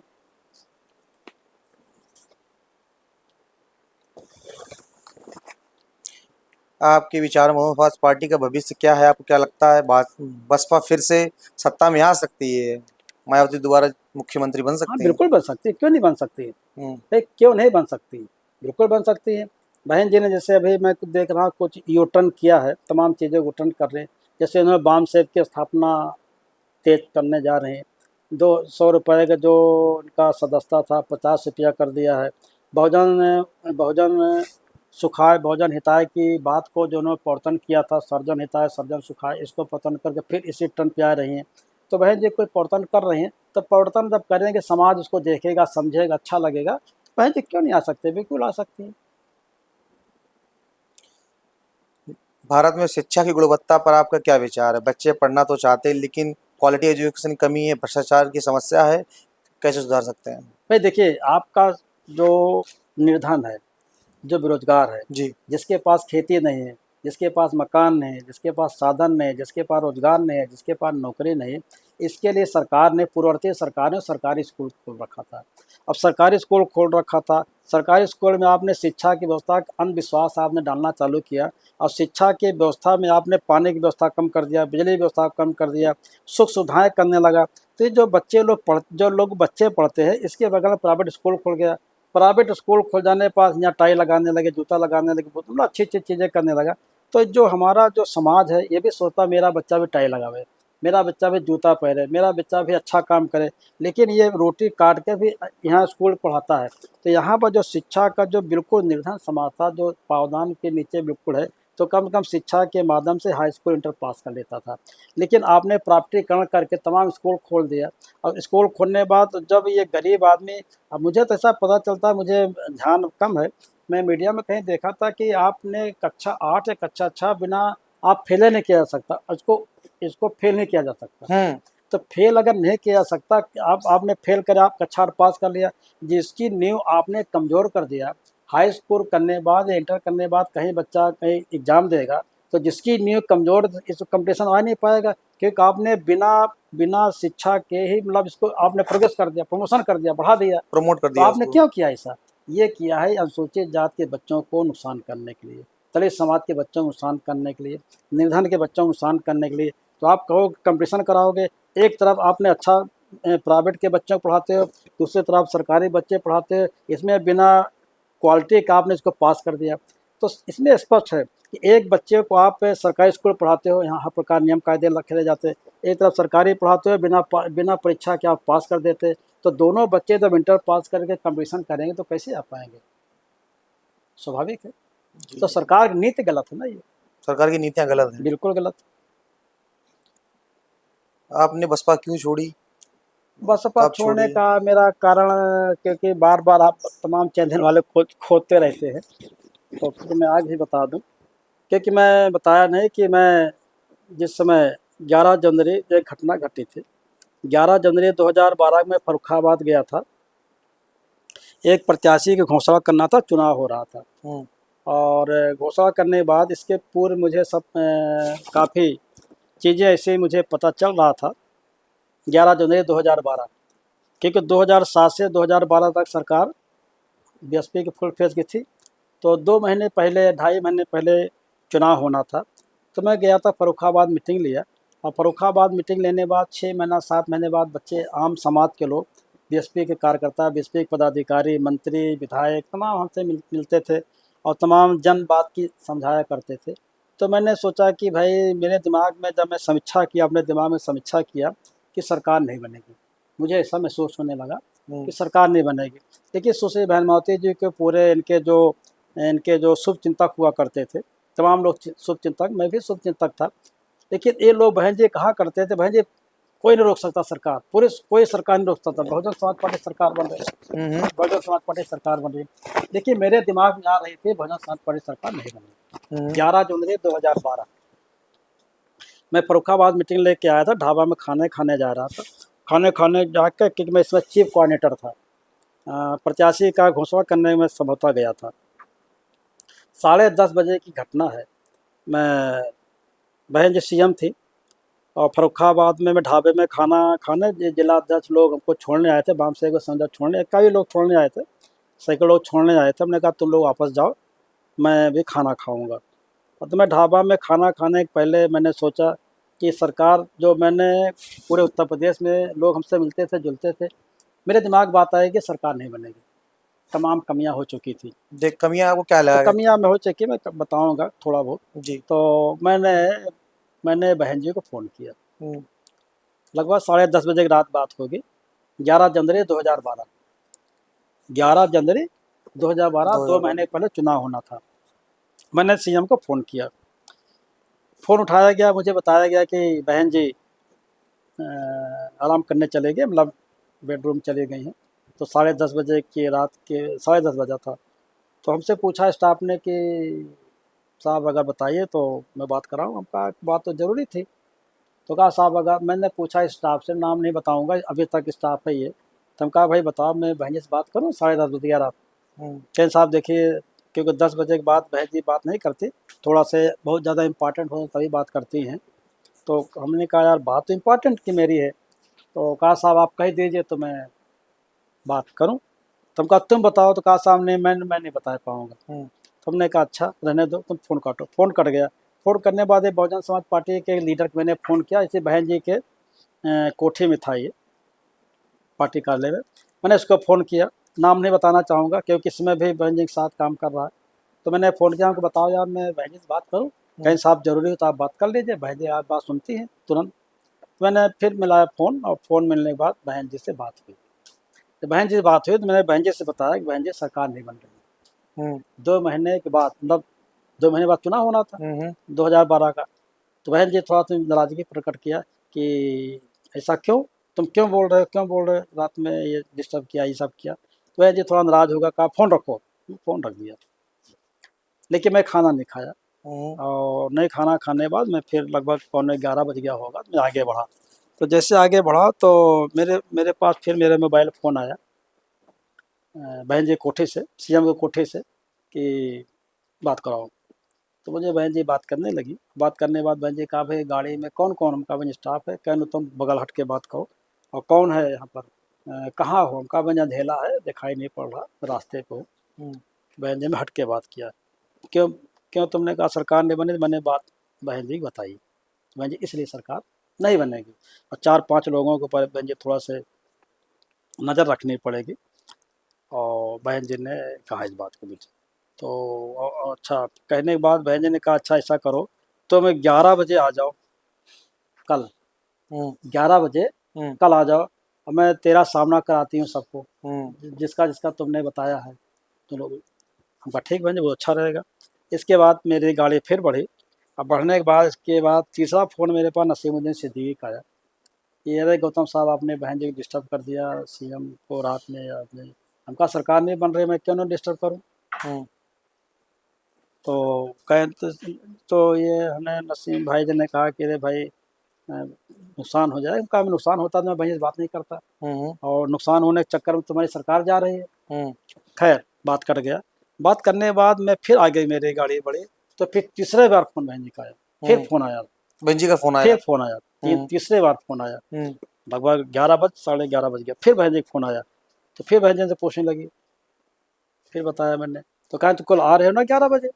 हम कहा बिल्कुल बहन जी आ रहा हूँ। मैं रात में 2-3-4 घंटे बाद मैं बिरला प्लास पहुँचा, सरकारी निवास पहुँचा। और सरकारी निवास पहुँचने के बाद क्योंकि मैं खाना खाया नहीं था, हमारे बच्चे कहे पापा कहा नहीं खाना नहीं खाऊँगा, मेरा थोड़ा से, मैं खाना नहीं खाऊँगा, मुझे अच्छा नहीं लग रहा। तो मैं सोया, और जैसे मैं लेटा ऐसे सुबह डे में फिर फ़ोन आ गया मेरे पास लैंड फ़ोन पर कि बहन जी आपको तुरंत बुला रहे हैं। अब 12 तारीख हो गया, 11 जनवरी था, तो 12 12 जनवरी हो जनवरी गया, 12 जनवरी को हो गया तो मैं हमने कहा स्टाफ पूछा कि नहीं बहन जी आप बुला रही हैं, सीएम महोदय बुला रही हैं। हम कहा बहन जी मुझे 11 बजे कहा नहीं साहब बहन जी आपको तुरंत बुला रही हैं। तो कहा चलो ठीक है। तो मैं अपने क्योंकि ला प्लास से 13 नंबर कोठे ज़्यादा दूर तो था नहीं, 4 मिनट पहुँच गए हम लोग। तो मैं देखा यहाँ नसीमुद्दीन सिद्दीकी जी बैठे हुए थे और जिसका जिसका नाम लिया है कोई नहीं बैठा था। तो बहन जी मुझे बुलाई और बहन जी के बुलाने के बाद बहन जी ने पूछी, अब पूछी जानकारी लिया। जानकारी लेना बहन जी फिर कहा भाई बैठो, एक कमरा था बहन जी जहाँ बैठती थी इसके कमरा था, फिर बैठा। ऐसे बहन जी मुझे 7 बार बुलाई, 7 बार बुलाई, 7 बार बैठाया, फ़ोन से बहन जी लेती रही। मैंने अपनी सारी बात बताई। बहन जी ने फिर क्या मूड था, बहन जी मुझे कहा भाई देखो जो कुछ तुम बता रहे हो तमाम चीज़ें और तमाम बातें हैं, 7 बार बुलाना 7 बार बात करना जानते हो कितनी तमाम बातें भाई, बहुत से बातें भाई। तब ने कहा बहन जी सरकार नहीं बनेगी, एक सीएम को कहा जा सरकार नहीं बनेगी और अब सब एक जिम्मेदार पदाधिकारी जिम्मेदार में सब और मैं पर बताया कि सरकार इस कारण से नहीं बनेगी। बहन जी ने कहा देखो भाई अब मैं चाहती हूँ कि मैं मुझे बहन जी ने कहा मैं तुझको राज्यपाल बनाना चाहती हूँ। कहा बहन जी आपकी इच्छा है जो गवर्नर बनाने के लिए बोला। हाँ जो कहा कि तुमको मैं राज्यपाल बनाना चाहती हूँ। कहा बहन जो आपकी इच्छा हो बहन जी बनाए मुझे कोई मतलब। लेकिन फिर बहन जी मुझसे कहा कि मेरी इच्छा है, मैं चाहती हूँ कि तुम मेरा जन्मदिन चेन्नई मनाओ। जन्मदिन चेन्नई में आने वाला था उनका 15 जनवरी को होता था। बता रहा हूँ 12 जनवरी हो गया, 12 जनवरी बात चल रही, 11 जनवरी था, 12 जनवरी हुआ। बहन जी ने कहा कि मैं चाहती हूँ कि मेरा जन्मदिन तुम चेन्नई मनाओ। कहा बहन जी मैं तो नहीं, बहन जी कहा मेरे जन्मदिन मनाओ। कहा बहन जी मैं तो आपको जन्मदिन मनाता ही हूँ। कहने मैं चाहती हूँ मेरा जन्मदिन चेन्नई मनाओ, तमिलनाडु में जाकर। और उनका बहन जी ठीक है आपका जो आदेश है। तो बहन जी कहा नहीं आज ही तुमको जाना भी है, आज ही तुमको जाना भी है। तो मैंने कहा बहन जी क्योंकि अब प्लेन भी नहीं मिल सकती, ट्रेन भी नहीं मिल सकती और वो चेन्नई तो वहीं यहाँ है नहीं, बहुत बहुत दूर है। तो कहा मैं व्यवस्था करती हूँ, मैं व्यवस्था करती हूँ। तो इन्होंने एक राज्यसभा मेंबर हुआ करते थे प्रमोद कुरेल, उनको फ़ोन किया बहन जी ने मेरे सामने फ़ोन किया और फ़ोन करते हुए भाई कमलाकांत गौतम जाएंगे, दिल्ली पहुँचेगा और दिल्ली पहुँचेगा इसको प्लेन का टिकट तैयार करो और इसको इनको दिल्ली पहुँचे कमलाकांत इसको लेके जाओ चेन्नई, तमिलनाडु जाओ और तमिलनाडु जाकर इसको इसकी जो अपनी भाषा बोलेगा तमिल में इसको समझाएंगे और मेरा जन्मदिन मनाएगा। बहन जी ने देश कर दिया। अब मेरे सामने समस्या आई कि अगर मैं जाता हूँ तो जाता हूँ और तुरंत 3 घंटे मेरे पास समय, 4 घंटे समय, एक बार चेन्नई जाना। तो खैर मैं क्योंकि मैं इसमें विधायक था, एमएलसी था, जहाँ तक दल के नेता भी था, सब होता दल के नेता था या जो भी हो मैं था। तो मैं किसी तरह ट्रेन का टिकट तो ले लिया। ट्रेन टिकट लेने के बाद एक मेरा स्टाफ था, तो मैंने टीटी से कहा भाई देखो बड़ी इंपॉर्टेंट है मुझे, कहीं साहब आप लिए सुविधा था आप तो चले जाएँ। कहा हमारे स्टाफ कहीं साहब इनका रिजर्वेशन नहीं है। तो मेरा जो टीटी का जो होता नहीं एक चेयर वाला छोटी छोटी इनमें बैठ जाएगा। खैर दिल्ली में पहुंच गया और इसी दिन दिल्ली पहुंचने के बाद में मिला यहाँ प्रमोद कुरेल जी मिले जो राज्यसभा मेंबर जी। प्रमोद कुरेल जी मिले, प्रमोद कुरेल जी फिर लेकर मुझे एरोप्लेन से मैं फिर गया चेन्नई गया। तो 14 तारीख को मैं पहुंच गया, 14 तारीख को सायंकाल में पहुंच गया, एक दिन के अंदर दिल्ली से चेन्नई, चेन्नई से पहुंच गया। और फिर पहुंचने के बाद मैंने जन्मदिन मनाया और जन्मदिन मनाने के बाद क्योंकि मुझे दिक्कत होती है तो मैं शाकाहारी आदमी हूँ, तो मैं अच्छा यहाँ अधिकतर मांसाहारी लोग ज़्यादा मांसाहारी होते हैं। तो मुझे याद है इसमें आम स्ट्रांग प्रदेश अध्यक्ष हुआ करते जिनका भी मर्डर हुआ है 2 महीने 2.5-3 महीने पहले। प्रदेश अध्यक्ष का मर्डर हुआ नहीं तमिलनाडु में, बहुजन समाज पार्टी के प्रदेश अध्यक्ष आम स्ट्रांग नाम सब होता था, आम स्ट्रांग। तो इनका भी मर्डर हुआ 2 महीने पहले तमिलनाडु में। इस समय जब मैं पहुंचा था तो इसमें प्रदेश अध्यक्ष हुआ करता था। अच्छा। तो 2-3 दिन हमको तो देसी खाना खिलवाया बेचारा, लेकिन बाद में फिर मैंने स्टोव मंगाया, फिर अपना खाना वाना किसी तरह के चावल दाल सब्जी में खाने वाला आदमी, सादा आदमी खाया। लगभग 1 महीने तक था और 1 महीने के बाद फिर इधर फिर होली आ गई।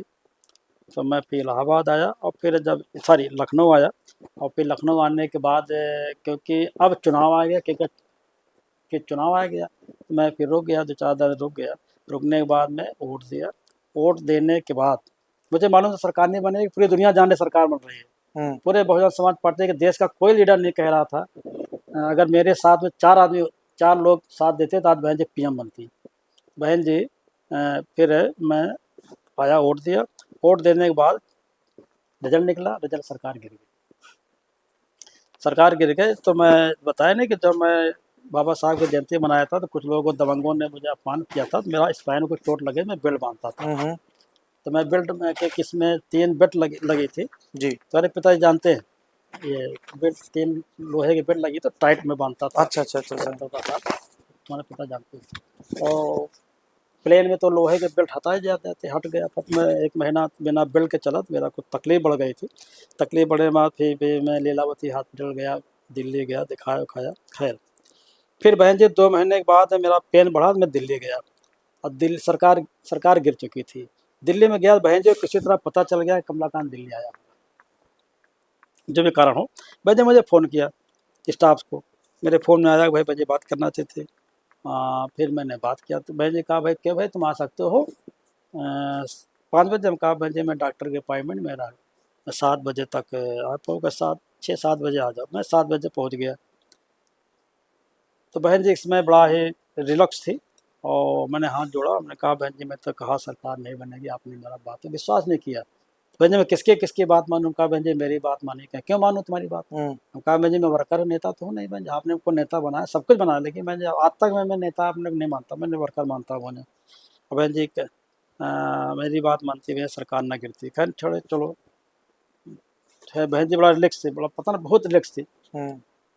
फिर कहा बहन जी कहाँ भाई तेरा जो है कुछ तकलीफ होती है ना पेन में? तो हम कहा हाँ बहन जी तकलीफ होती है। खैर मैं तुमको चेन्नई यहाँ भेज देती हूँ, यहाँ पास हो जाएगा हिमाचल, हिमाचल भेज देती हूँ। तो हम कहा बहन जी ठीक है हिमाचल भेज दीजिए। तो मैं हिमाचल चला गया। हिमाचल में यहाँ पर से कहा कि मैं इधर कुछ इलाके के मैं तुमको प्रभारी बना दूँ, तेरा यहाँ कमरा रहेगा, हिमाचल रहना। यहाँ दद्दू प्रसाद भी है यहाँ पर। बहन जी ने कहा दद्दू प्रसाद भी है। तो कहा बहन जी ठीक है। तो बहन जी ने मैसेज दिया होगा। तो मैं हिमाचल प्रदेश पहुंचा, भाई दद्दू प्रसाद जी थे। तो मैं क्योंकि स्पाइन में चोट लगी थी तो बेल्ट बांधता था, तो ठंड में बड़ी ठंड था यहाँ पर। तो मेरी रात में उनको दिक्कत पैदा हुई क्योंकि बड़ा ठंड था और इतना ठंड था कि मेरी हड्डी तो ऐसा कुछ महसूस होने लगा। तो दद्दू भाई हमसे कहा गौतम सिंह भाई जी से बात कर लो आप और इधर से चेंज करा लो। तो हम कहा दद्दू भाई आप क्या बात करते हैं? बहन जी से बात करें, बहन जी सोची बहानाबाजी कर रहे हैं और बहन जी जानते हो ये पार्टी निकाल देंगी, बहानाबाजी कर रहे हो। खैर मैं झेला उला। फिर कुछ दिन बाद फिर बहन जी मुझे भेज दिया बिहार। बिहार चला गया, वैसे देखता रहा, काम करता रहा।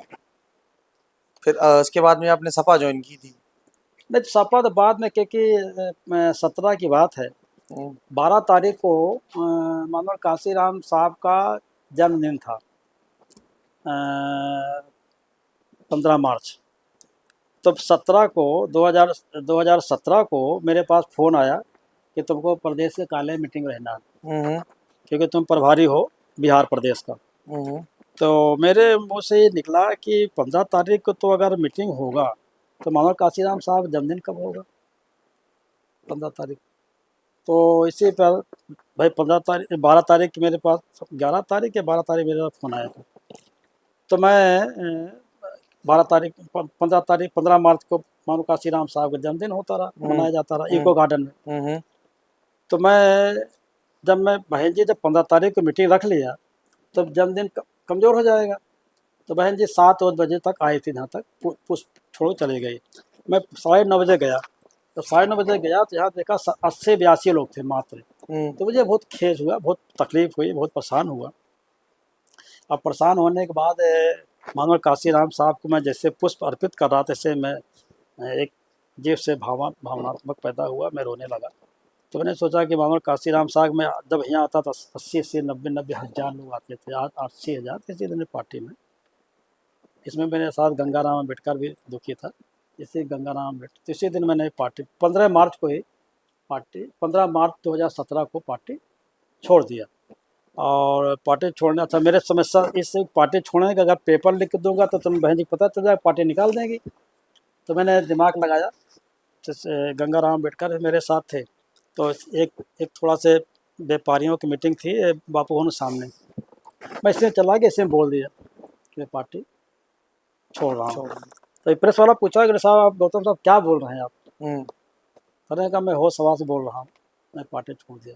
तो एक दूरदर्शन टीवी आता है, दूरदर्शन चैनल आता है, तो दूरदर्शन चैनल लगता है 20 से 25 के बाद ही प्रसारित करने लगा, पूर्व कैबिनेट मंत्री फला फला। तो मैं आया 4 साढ़े 4-5 में जैसे ही बैठा था तो तुरंत दद्दू भाई जाएंगे। दद्दू भाई हमसे पूछे, अरे भैया आपने पार्टी छोड़ दिया? देखो सारे बदमाश लोग इस मीडिया में आ गया कि के गौतम ने पार्टी छोड़ दिया। हम कहा गलत नहीं निकला भैया, सही निकल रहा है। कैसे निकल? कहा हम पार्टी छोड़ दिया? कहा मैंने पार्टी छोड़ दिया। खैर पार्टी छोड़ दिया 15 मार्च 2017 काशीराम साहब का जन्मदिन। बहन जी ने दद्दू भाई को लगता है 2-4-6 दिन में बहन जी बुला लिया। पार्टी को निकाले गए थे पहले से, इसमें पार्टी निकले दद्दू भाई। और बहन जी ने जो बात हुई है, बहन जी पता चला कमलाकांत गौतम मिल गया दद्दू। जो बात बहन जी 10-15 या 4-6 दिन बाद इनको बहन जी ने पार्टी ज्वाइन करके इनको यहाँ मध्य प्रदेश में कहीं कहीं इलाके का इंचार्ज बना दिया। तो मेरे हमने दिमाग में कहा कि बहन जी ने एक बार बहन जी दद्दू भाई जी को निकाला है, और बहन जी दोबारा अगर ज्वाइन किए इनको नुकसान जरूर होगा। 2 महीने बाद दोबारा फिर बहन जी ने इनको निकाल दिया दद्दू जी को। ये पार्टी छोड़ने की मामला। जब से आपने पार्टी छोड़ी है तो कभी आपकी वार्तालाप हुई है बहन जी से? नहीं, पार्टी छोड़ने बात कभी नहीं हुई। हाँ भाई, बहन जी चुनाव हुआ था ये वाला 2 महीने 2.5 महीने ये आपका जो संसदीय चुनाव हुआ, लेकिन जहाँ बहन जी का वोट पड़ता है मेरा भी वोट पड़ता है, इसी बूथ पड़ता है। तो बहन जी आ रही थी, मैं इधर से वोट देने जा रहा था, बहन जी वोट दे के निकल रही थी। 8-8:30 बजे का समय था। मेरे बच्चे थे, तो कहा कि सब पापा बहन जी के सामने आए तो पैर छूँगा। आपको बिल्कुल पैर छूँगा, मुझसे बड़ी हैं, बिल्कुल पैर छूँगा, आशीर्वाद लूँगा। लेकिन जैसे बहन जी आए तो मीडिया घेर लिया, मैं निकल आया, क्योंकि बहन जी के बगल जहाँ बहन जी वोट पड़ता है मेरा वोट पड़ता है। अच्छा। चलिए बढ़ते आगे क्वेश्चन की ओर। हाल ही नकुल दुबे जी ने कहा था सड़कें और एयरपोर्ट चमकने से देश नहीं चमकेगा, देश शिक्षा में निवेश से चमकेगा। इस बयान पर आपकी क्या राय तो है? नकुल दुबे ने जो कहा ठीक कहा, गलत नहीं कहा, बिल्कुल ठीक कहा। बिल्कुल ठीक कहा है। बिल्कुल। बढ़ते हैं, कुछ रैपिड फायर जो क्वेश्चंस होंगे, आपको कुछ मिनट में इनका आंसर देना होगा। कि आपकी पसंदीदा नेता कौन है? देखिए भाई, इस समय मैं देख रहा हूँ कि मानव काशीराम साहब ने जो काम किया है, मानव काशीराम साहब ने ऐसा काम किया है कि पूरा देश नहीं, पूरा दुनिया जानता है।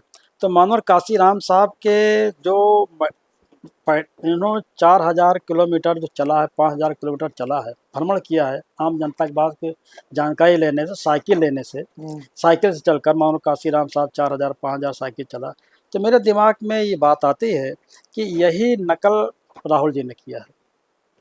तो 4500 साइकिल चलाया, फिर साइकिल पैदल चले राहुल जी, और फिर इसके गत वर्षों में फिर इसके बाद 6000 किलोमीटर कुछ गाड़ी, कुछ पैदल, कुछ रिक्शा, मतलब कुछ ऑटो से किसी माध्यम चले। तो 6000 एक चला, 4000 एक चले। तो मैं समझ रहा हूँ कि राहुल जी जो मानव काशीराम साहब की नकल कर रहे हैं, क्योंकि जनप्रतिनिधि की बात कर रहे हैं, आरक्षण की बात कर रहे हैं, संविधान की बात कर रहे हैं, भागीदारी की बात कर रहे हैं, बता रहे हैं साहब प्रधानमंत्री के कार्यालय में 90 अधिकारी होते हैं, 90 अधिकारी में BC ट्यून के, तो काम कर रहे हैं। मानव काशीराम साहब नकल कर रहे हैं, हमको ऐसा महसूस होता है जी। अगर आप राजनीति में ना होते तो क्या होते आप? जी, अगर आप राजनीति में ना होते तो क्या होते देखिए आप? राजनीति में ना होता तो मैं प्रैक्टिस करता, मैं तो वकील था, मेरे फर्स्ट क्लास वकालत भी चल गए थे, कोई दिक्कत नहीं होता, मैं वकालत। आज में मेरा बोर्ड लगा हुआ, आज में चला जाऊँ प्रैक्टिस करूँ। अच्छा। आपकी पसंदीदा किताब कौन सी है? जी, पसंदीदा किताब? परम पूज्य बाबा साहब अम्बेडकर का जीवन परिचय और हिलेसल ऑफ कास्ट, जात भेद का उच्छेद, मतलब जात भेद का नाश कैसे होगा, नाश कैसे और होगा? ये हुआ शूद्र कौन हो कैसे। मनोहर काशीराम साहब इसको जो है 2-3 दिन रेगुलर पढ़ा है। यही किताब मनोहर काशीराम साहब पढ़ के बहुजन समाज पार्टी को बनाया है, 2 किताबें। अच्छा, आपकी पसंदीदा फिल्म कौन सी है? मैं फिल्म ज़्यादा पसंद है, मेरी पहली फिल्म देखा था प्यासा पिक्चर, गुरुदत्त की देखी थी। अच्छा। इसमें 75 पैसे टिकट थे संभवतः। अच्छा। आपकी पसंदीदा छुट्टी की जगह कौन सी है, छुट्टी बिताने की जगह? छुट्टी बिताने जगह देखिए, हमारे परम पूज्य बाबा साहब हमारे बहुजन समाज में जन्मे हुए महापुरुषों, जैसे मैं 6 दिसंबर को महाराष्ट्र पहुंच रहा हूँ, सिद्धार्थ कॉलेज, परम पूज्य बाबा साहब अम्बेडकर का सिद्धार्थ कॉलेज है। तो मैं बहुजन समाज के जो अभी देखो 24 तारीख को पूना पैक्ट हुआ, कल परसों वाला 23 तारीख को आपका संकल्प होम थी मानव काशी बाबा साहब अम्बेडकर का। जी। तो मैं बहुजन समाज के जन्मे हुए महापुरुष ने जो जीवन में अपना त्याग तपस्या करके ये दलित शोषित समाज को, जिसको शिक्षा से छीना गया, जिसको संपत्ति से छीना गया, सारे अधिकार छीने गए, इनको दिलाने के जो महापुरुषों ने कहा, इनके जन्मदिन, इनके निवास स्थान, इनके साहित्य को, इनके मैं घूमता हूँ, जहाँ जहाँ रहता हूँ घूमता रहता हूँ। अच्छा, विदेश वगैरह का आपको कोई? नहीं, विदेश में जाने का या घूमने का मेरा मन होता, बस केवल यहाँ पर जहाँ पर बौद्धिस्ट, जहाँ स्वतंत्रता तो बंधुता कोई है। कोई तो कंट्री होगी जहाँ पर आपका मन हो, जैसे कि? अभी ज़्यादा बताना कोई जरूरी इस पर मैं ज़्यादा नहीं, मैं बहुत बाल कर पाऊंगा। अच्छा अच्छा अच्छा, चलिए ठीक है। आपके जीवन का सबसे यादगार क्षण कौन सा रहा मेरा है अभी यादगार तक? क्षण यही थे, जब परम पूज्य बाबा साहब अम्बेडकर की मैंने जयंती मनाई। इसमें मनुवादियों ने मेरी जानलेवा हमला करने के लिए अपने इष्ट देव के सामने जाकर हाथ जोड़ा, उसको मार डालेंगे। तो मुझे बड़ा गलान पैदा हुई कि यार मैं क्या गलती कर रहा हूँ, परम पूज्य बाबा साहब अम्बेडकर संविधान निर्माता का मैं जयंती मना रहा हूँ, मैं क्या गलती कर रहा हूँ, कि मुझको मारने क्यों प्रयास करे। मारने प्रयास किए, मेरे घर में ईट पत्थर चले, माँ बहन गाली दिया, फरसा बलम लेके मुझे मतलब तमाम अन्याय किया। मुझे बहुत तकलीफ पैदा हुई, ऐसा क्या गलती मैंने किया। और यही जो जो करने वाले लोग हैं, इन्हीं के समर्थक जो बीजेपी है, आज परम पूज्य बाबा साहब अम्बेडकर के लिए किताब घूम रहे हैं और बाबा साहब के हर कार्यालय लेके लगाए रहे ये लोग। तो इसलिए मैं कहता हूँ कि देश की मजबूरी है, परम पूज्य बाबा साहब अम्बेडकर जरूरी है। अगर आपको कोई एक कानून बदलने का मौका मिले तो वह क्या होगा? एक अगर मुझे जो कानून बदलने का मौका मिले तो मैं शिक्षा निःशुल्क कर दूंगा। शिक्षा निःशुल्क कर देंगे? बिल्कुल शिक्षा निःशुल्क सभी कर वर्गों के दूंगा। लिए? नहीं, सभी, हर बच्चा, कोई कोई बच्चा हो जो पढ़ना चाहे निःशुल्क पढ़े। और कौन से क्लास तक? किसी में पूरी पूरी शिक्षा गवर्नमेंट देखेगी भाई, गवर्नमेंट क्योंकि देखेगी? चाहे बीटेक हो गया, एमबीबीएस हो गया, गवर्नमेंट, जो महंगी देखिए गवर्नमेंट शिक्षा की होती है। भारतीय संविधान में व्यवस्था है, जी। ये लोक कल्याणकारी देश है, लोक कल्याण के राज। भाई एक बच्चे को आप ट्यूशन पढ़ाते, एक बच्चे को आप 1 किलो दूध पिलाते, एक बच्चे के 1 छटाक दूध नहीं मिल रहा है। एक बच्चे को आप बड़े बड़े स्कूल पढ़ाते, एक बच्चे को प्राइमरी स्कूल पढ़ाते हो। अगर दोनों बच्चों को, दोनों बच्चे मतलब किसी भी समाज का सारे बच्चों एक पढ़ाई, तो आरक्षण की कोई व्यवस्था नहीं होगी। तो दोनों बच्चे स्कूल पढ़ेंगे, एक ही बच्चे पढ़ेंगे, जितना चाहे इतना पढ़े। स्कूल एक होना चाहिए, शिक्षा एक होना चाहिए, अध्यापक एक होना चाहिए और निःशुल्क होना चाहिए। माँ बाप को, गार्जियन को पैसा देने की आवश्यकता न पड़े। देश की ऐसी कल्पना हो तो देश स्वतंत्रता, समानता, बंधुता, न्याय पूरे संसार में नंबर 1 का इंडिया हो जाए। आपका सबसे बड़ा प्रेरणा स्रोत कौन है? परम पूज्य बाबा साहब अम्बेडकर, मानव काशीराम। आपकी पसंदीदा डिश कौन सी है खाने वाली? मैं सादा भोजन करता हूँ, चावल दाल सब्जी रोटी, बस। तो कोई पसंदीदा कोई नो स्पेसिफिक नो नहीं नो है? नहीं। मीठा तो खाना पसंद करते होंगे आप? हमने खाना पसंद करता, मैं खाना सादा मुझे पसंद है, बड़े सादा भोजन मेरा, सादा विचार, सादा खाना। राजनीति में आपका सबसे करीबी मित्र कौन है? राजनीति में मेरा करीब मित्र कोई नहीं है, क्योंकि मैंने बड़ा दुनिया को बड़ी देखी है, बड़ा समझा। जो जिसको जो अपना कटु जो अनुभव है कि नमस्कार उसी करते हैं जिसके बाद ताकत होती है, नमस्कार उसको कहते हैं जिसके बाद धन दौलत होती है, नमस्कार उसी करते हैं जो वैभवशाली होता है। तो राजनीति के मेरा कोई अपना मैं अच्छा नहीं समझता किसी। अच्छा, राजनीति के अलावा आपके वैसे मित्र हैं? हाँ, मित्र हमारे बहुत बीजेपी में है, सापा में है, कांग्रेस में है, हर सारे। कल ही बीजेपी के एक ब्लॉक प्रमुख मेरे पास आए थे। ये तो ब्लॉक प्रमुख कैसे थे, मैंने उनको बनाया था, ये नाम नहीं बताऊंगा, कल आए थे। अच्छा अच्छा। और बहुत से बीजेपी के विधायक झंडा हटा कर आते हैं, मिलने आते हैं और मुझको सम्मान करते हैं, मुझको मेरा पैर भी स्पर्श करते हैं, आज भी करते हैं। और कल ब्लॉक प्रमुख एक मेरे पास आया था बीजेपी का। ये कहा साहब जब ये शपथ लिया था, कहा साहब जब आप आएंगे तभी मैं शपथ लूँगा। अच्छा। तो संजोग से मैं गया, और मैं संजोग से जब मैं गया था तो जो गया था तो इसमें डिप्टी सीएम है, इनका बेटा भी पहुंच गया था इलाहाबाद में। और संजोग से जो एमएलसी साहब थे, क्योंकि मैंने कहा मैं भाई अगर मुझे आप मंच पर रखना चाहते हो तो मैं पहला बोलूँगा। तो तय हुआ, तो मैं पहला बोला। हम कहा भी देखो बीजेपी की मीटिंग बीजेपी ब्लॉक प्रमुख है, लेकिन बीजेपी की विचारधारा मेरा कोई संबंध न समझना। क्योंकि अगर आप मैं दूसरा कोई बोल देगा तो मुझे बीजेपी मान लेंगे। तो मैं पहला उन्हें बोला, मैं पहले साफ कर दिया कि मैं बीजेपी का विचारधारा में सम्मत नहीं करता, लेकिन जो एमएलसी साहब बात चाय पीने लगे तो ये एमएलसी साहब इसमें राज्यपाल है। अच्छा अच्छा अच्छा अच्छा। आपका सबसे बड़ा राजनीतिक सपना क्या है? बस मेरा ये है कि पूरा राजनीति मेरा सपना है कि हमारे जो दबे कुचले लोग हैं सबकी भावनाओं को कदर हो, सबका सम्मान मिले और शिक्षा और स्वास्थ्य सरकार द्वारा फ्री मिले। फ्री मिले। आपकी पसंदीदा गाड़ी कोई है? मेरे कोई गाड़ी नहीं है, मैं तो कभी साइकिल चलता हूँ, कोई मोटरसाइकिल चलता रहा। और मैं तो जब जिला अध्यक्ष था मेरे पास 4 पहिया गाड़ी नहीं थी। मैं तो गरीब परिवार का व्यक्ति हूँ, लेकिन परम पूज्य बाबा साहब अम्बेडकर, मामा काशीराम, सुश्री बहन माती जी और महापुरुषों के पढ़ के मैं यहाँ तक पहुँचा जाऊँ। चलिए, प्रश्न खत्म हुए। आपका बहुत बहुत धन्यवाद। धन्यवाद। और मुझे लगता है कि बहुत हमारे जो युवा लोग उनको कुछ चीज़ पॉडकास्ट के थ्रू सीखने को मिलेगा। दुनिया का पहला आदमी हो, देश का पहला जो बहन जी मेरी बात मान जाए पीएम बनती।